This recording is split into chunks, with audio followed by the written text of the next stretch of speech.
रसूल। लिया Bhatt electing as Rajkumari Amrit Kaur. Tanuj Renswal electing as Arun Chandra Guha. Apar Tiwari electing as KT Shah. Priyanshu electing as D Kokar Sayan Bahadur. Electing as KM. Karnikar. Alok Kumar electing as DI. Muniswamy Pillay. Damodar Swaroop से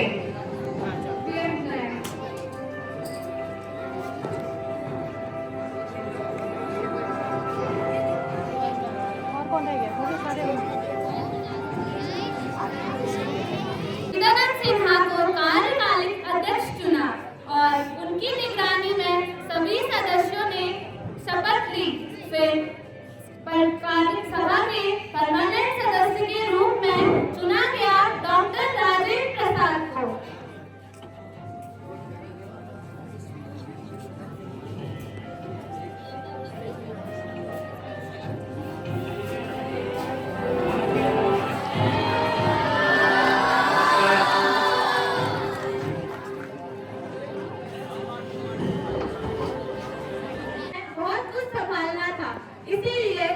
लंबे अंतराल के बाद संविधान सभा फिर मिली 4 नवंबर 1948 को, पर इस बीच हुई एक घटना ने सबको हिला दिया।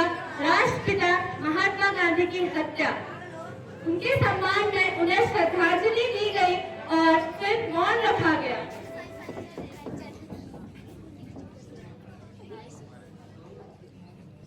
अफसोस की बात यह थी कि इस बीच कायदे आजम जिन्ना साहब भी नहीं रहे, तो उन्हें भी फिर श्रद्धांजलि दी गई और फिर से मौन रखा गया।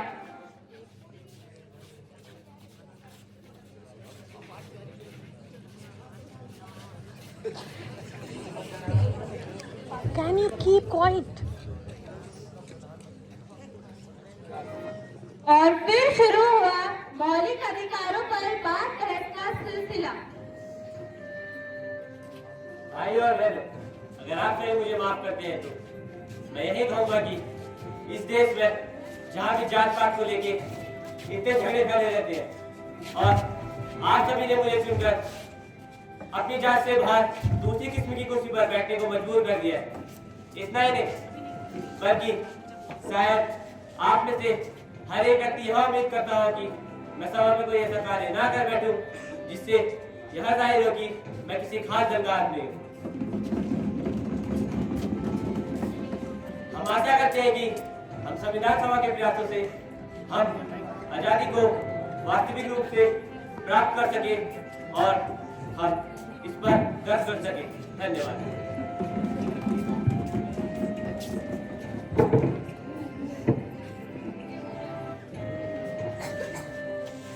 मौलिक अधिकार कानूनों का एक ऐसा उपहार है जो हमें राज्य द्वारा दिया जाता है। अगर कोई राज्य इसका पालन नहीं करता है तो वह कानून बनाने के योग्य नहीं समझा जाता।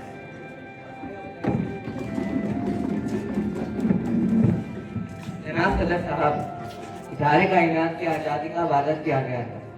मुल्क भर में आने जाने रहने की आज़ादी भी दी गई है और साथ साथ जमीन जायदाद बेचने खरीदने की आज़ादी भी मिली है और हर छूट पे कुछ न कुछ पक लगा दी गई है।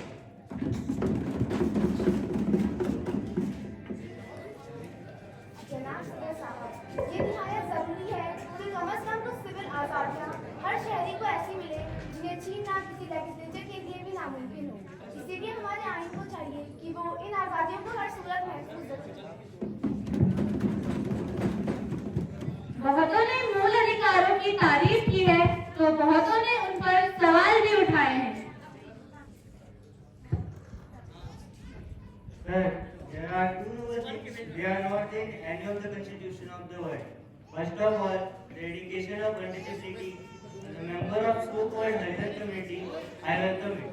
Second is the abolition of forced labor, provision for beggars, that will empower and integrate community that has been outside the whole of society, and further protection is being provided by reservation and also approved by this August Assembly.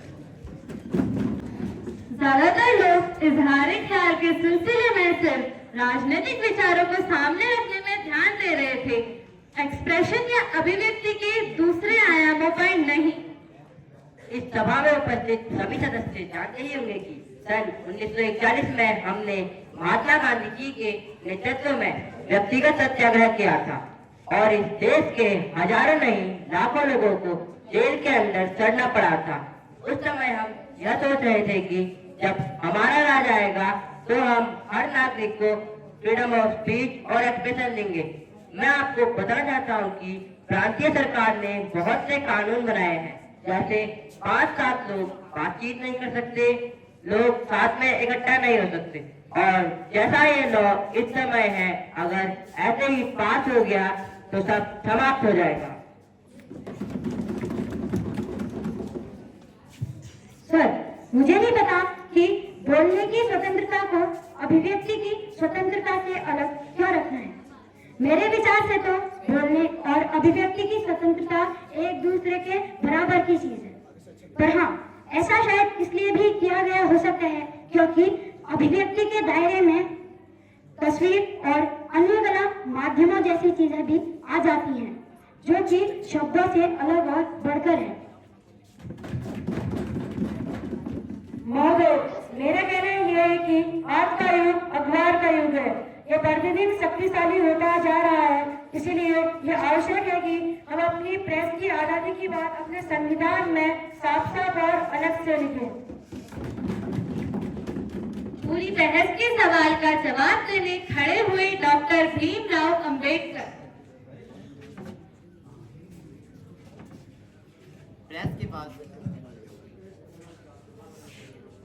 Press के पास कोई विशेष अधिकार नहीं है। कोई व्यक्तिगत आदमी उनके अधिकारों को यूज नहीं कर सकता है। जब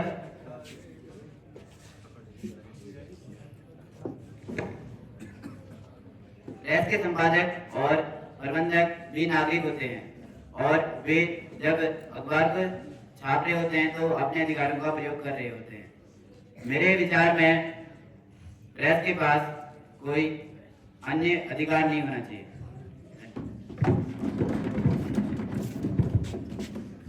अगर ज्यादातर लोग आम आदमी की सोच रहे थे तो कुछ लोग आदमी से ज्यादा औरतों की सोच रहे थे। जनाब सदर साहब,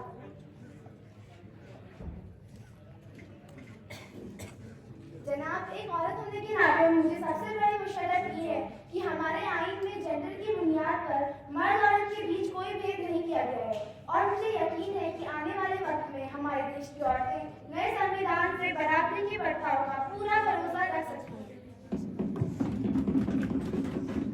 आज 6 दशकों बाद औरतें आरक्षण की मांग कर रही हैं, क्योंकि हमारे महिला सांसदों की तादाद औरतों के अनुपात के ना के बराबर है। बहुत से सदस्य जो अंग्रेजों की जेलों में रहे थे, वे लॉज डेज लो अर्थात सेडिशन को लेकर चिंतित थे। वह चाहते थे कि इंसान की आजादी किसी भी कीमत पर आसानी से नहीं छीनी जानी चाहिए।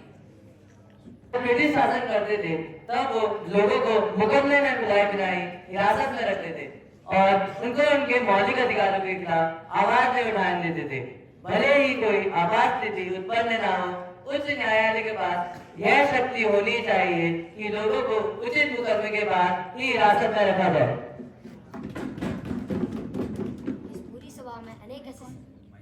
इस पूरी सभा में अनेक ऐसे सदस्य हैं जिन्हें इस 124 धारा के अंतर्गत न जाने कितनी बड़ी बड़ी सजाएं दी गई थी। बड़ी खुशी की बात है कि आज हमें इस धारा में राइट टू स्पीच और एक्सप्रेशन दी जा रही है, और अब हमें इसमें सेडिशन शब्द को भी उखाड़ फेंकना चाहिए। अफसोस है कि लॉज डेज लो यानी सेडिशन की धारा बरकरार रही और अभी भी इस्तेमाल की जाती है। उधर एडवाइजरी कमेटी में 2 दिन, सब कमेटी में 11 और संविधान सभा में पूरे 25 दिन की बहस के बीच हमारे मौलिक अधिकार तैयार हो ही गए और हर नागरिक को मिला समता, स्वतंत्रता, संस्कृति, शिक्षा, जायदाद और शोषण से मुक्ति, बुनियाद और संवैधानिक उपचार का अधिकार।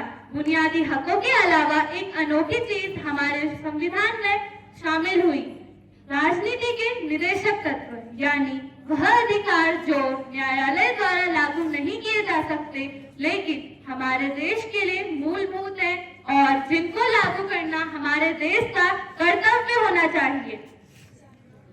राज्य को नागरिकों के बीच जाति, धर्म, लिंग किसी भी प्रकार के भेदभाव को समर्थन नहीं देना चाहिए। What about gender? लैंगिक भेदभाव से आपका क्या तात्पर्य? Gender. I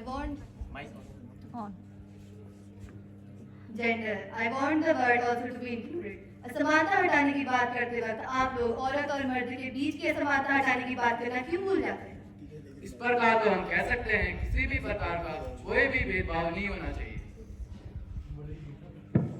महिलाओं के साथ असमानता पुरुषों के साथ भी असमानता का होगा। मगर कैसे? यदि हम महिलाओं के लिए सार्वजनिक संपत्ति का उपयोग करके उनके लिए अलग से पार्क बनाएं तब तो ये गैर कानूनी होगा। यदि आप असमानता को खत्म करना चाहते हैं तो सबसे पहले किसी भी प्रकार के लैंगिक भेदभाव को खत्म करना होगा। तो फिर हटा दीजिए इसे। मगर कम से कम हम औरतों के लिए अलग संस्थाएं, घूमने फिरने उठने बैठने की जगह तो रहने दीजिए। जायदाद और अपनी मर्जी से शादी के मसले में तो आप लोग पहले से ही हमारा हक छीन चुके हैं। और तो और औरत और मर्द के विवाह में दोनों की सहमति जरूरी है। मेरी इस तरजीह को तो आप लोगों ने साफ करो। यदि आप मुझे अनुमति दे दो मैं इस अनुच्छेद को दोबारा दोहरा रहा हूँ। राज्य नागरिकों के बीच जाति, धर्म, लिंग किसी भी भेदभाव को समर्थन नहीं देता है बशर्ते इसमें शामिल कोई भी बात महिलाओं और बच्चों के लिए अलग प्रावधान लाने से नहीं रोकेगी। I have no objection to that. Shall we accept this clause amendment? इस प्रकार से हमारे भारतीय संविधान सभा ने मौलिक अधिकारों की एक लंबी बहस के बाद इसे एक पूर्ण स्वरूप प्रदान किया।